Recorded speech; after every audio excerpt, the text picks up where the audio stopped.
Poderia aqui falar do nosso exército que está sucateado. Poderia falar ainda da atuação do PT na construção do Foro de São Paulo, que ninguém gosta de tocar no assunto, da interferência de países da América do Sul na nossa governabilidade.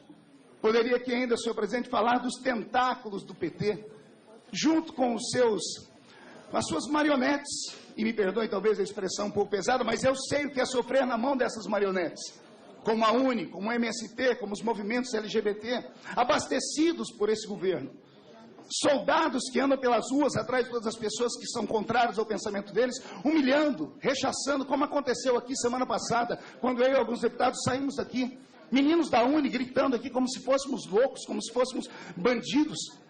Então, senhor presidente, existem inúmeros crimes, se não a ação direta, mas a cumplicidade desse governo.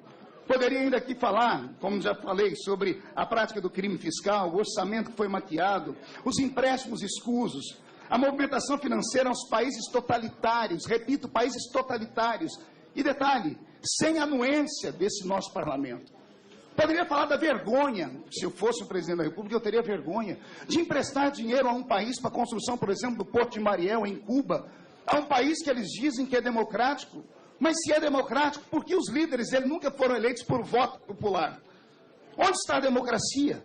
Ditaduras, totalitarismo, senhor presidente.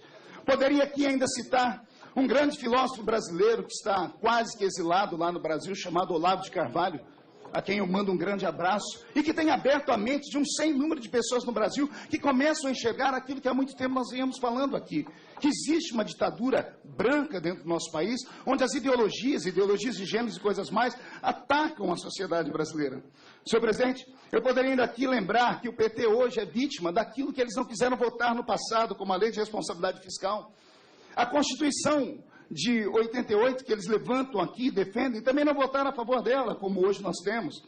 Poderia dizer aqui, senhor presidente, que o PT ataca todo mundo, dizendo que a oposição, ela não aceitou o voto das urnas. E os partidos que não eram oposição e agora, que eram situação do governo e agora se tornaram oposição, eles também não aceitaram os votos nas urnas? Será que isso é subestimar a inteligência de todos nós que estamos aqui?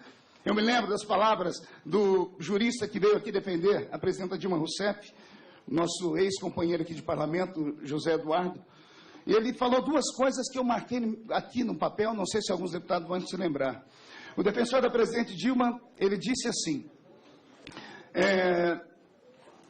ele afirmou que o presidente da Câmara já tinha um plano para vencer o impeachment, ou seja, agindo como um vidente, ele diminui o parlamento e subestima a nossa inteligência. Como é que Eduardo Cunha pode ter um plano para vencer o impeachment no plenário?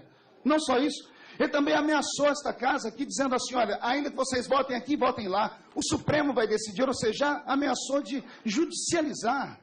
Então, é assim que trabalha o Partido dos Trabalhadores, ameaçando, coagindo, rotulando, destruindo, senhor presidente, a reputação das pessoas, como já aconteceu comigo algumas vezes.